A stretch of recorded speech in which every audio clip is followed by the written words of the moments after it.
All right, guys, so getting into the cash build for week 9. If you guys have watched this video this whole season and have used these lineups, you've been doing pretty well. So let's take advantage of that once again. I mean, I'm jinxing myself here, but let's hope we can do it again for you guys. So right now, as it sits, I actually feel pretty comfortable playing Justin Fields, okay? One of the lowest priced quarterbacks on the slate, but also gets one of the best matchups on the slate. The thing about Justin Fields is he does have a safe floor, especially given this price point with his rushing ability. Okay, we saw him really struggle at the beginning of the season. Okay, it is what it is. He sucked at the beginning of the season. We all know that. We saw it.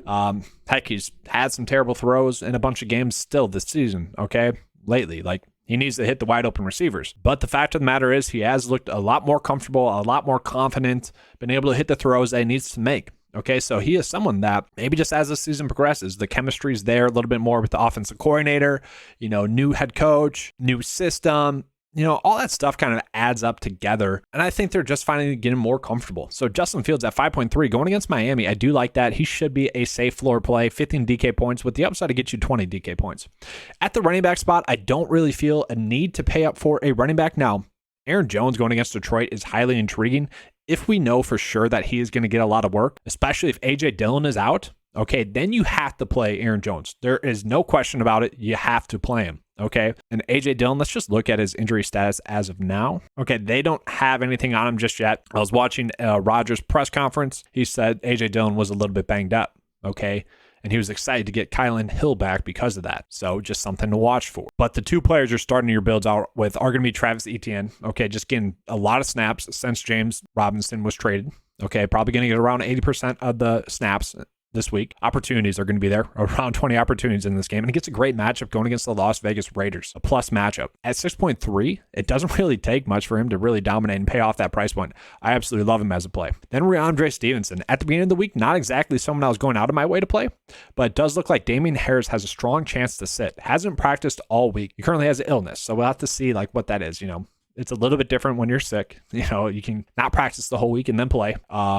And that only hurts Stevenson a little bit. He can still pay off value. I mean, last week against the Jets, a tough matchup.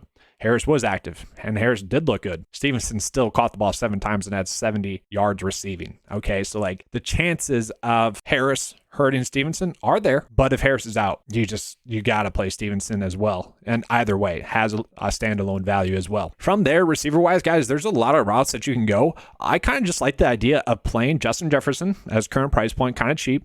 Yeah, sure, if you can afford to pay up for Cooper Kupp, you can do so. But he gets the best matchup of the stud receivers, okay?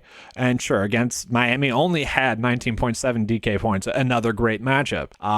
The price point's there. The targets are there. This offense is good. Okay, so Justin Jefferson at 8.6 in a great matchup. I do like that. Not exactly like a must play. If you can find someone else that you want to play instead of him, I'm fine with that. Right now, I just like the idea of playing Justin Jefferson. Then from there, I'm going to be playing Tyreek Hill as well. Just super safe and consistent. One of the things I like to do just DFS wise is continue to play a player until they let me down. A lot of the times people will jump ship too early.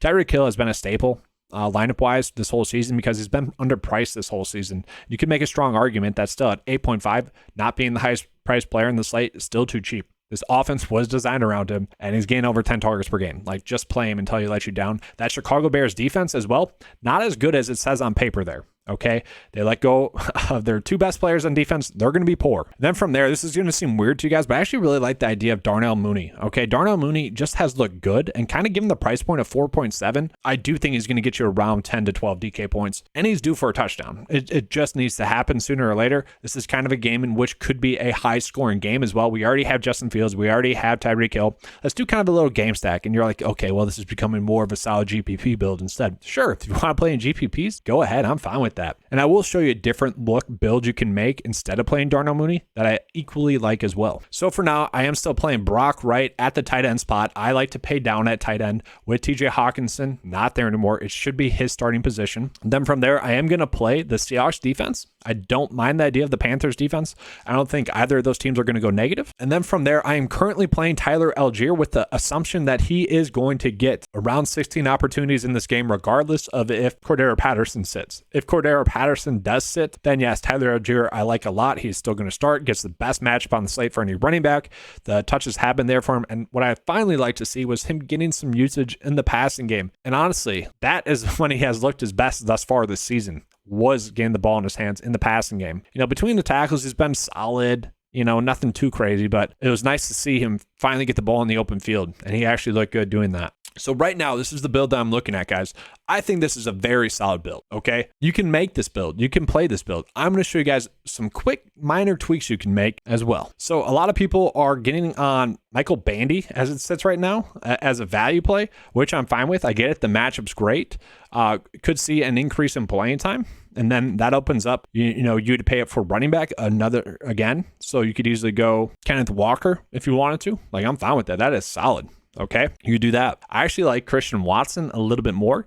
It's a great chance to gain some ownership leverage on the field if he's active. Okay, gets a great matchup on the slate as well. It seems like the offense wants to get him involved and acclimated a little bit more.